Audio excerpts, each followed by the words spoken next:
Hubungan Cina dan Amerika yang saat ini sudah renggang dari kebijakan perang dagang antara kedua negara besar tersebut hingga kebijakan AS di Laut Cina Selatan yang membuat Cina tak bisa menahan emosinya. Belum semua itu mereda, seakan menambah minyak ke kayu bakar, pemerintahan Amerika Serikat, pimpinan Presiden Donald Trump memasukkan 89 perusahaan antariksa dan teknologi Cina ke dalam daftar perusahaan yang berhubungan dengan militer.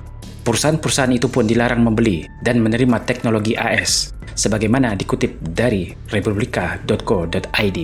Rancangan daftar yang dilihat dari kantor berita Reuters pada Senin 23 November diprediksi akan makin memperburuk hubungan Beijing dan Washington. Langkah ini dinilai akan merugikan perusahaan AS yang menjual suku cadang pesawat ke Cina. Juru bicara Departemen Perdagangan AS yang merilis daftar tersebut menolak untuk berkomentar. Kementerian Luar Negeri Cina juga belum merespon permintaan komentar.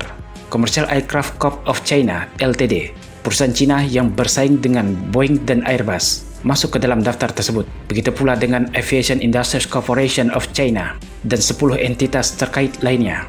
Daftar tersebut juga mencantum rancangan peraturan yang mengidentifikasi perusahaan Cina dan Rusia yang AS anggap produknya akan digunakan oleh militer atau yang bisa disebut dengan military end user.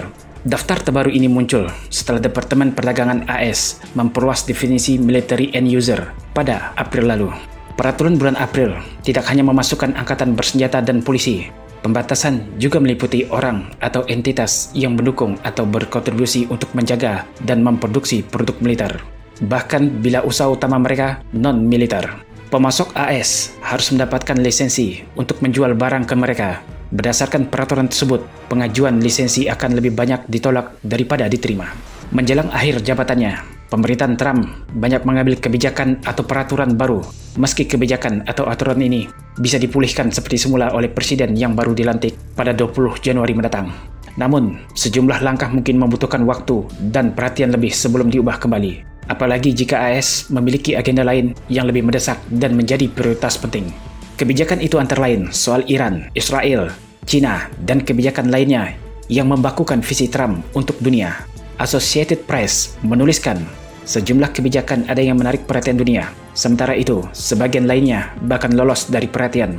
Seakan tak terpantau radar, manuver ini mulai gencar dilakukan sejak Biden mengalahkan Trump dan mengungguli jejak pendapat menjelang pemilihan presiden 3 November. Yang terbaru, laman The Hill melaporkan Trump resmi menarik diri dari kebijakan Open Skies mulai 22 November kemarin. Hal ini berlaku setelah 6 bulan pihaknya memulai proses keluar dari perjanjian.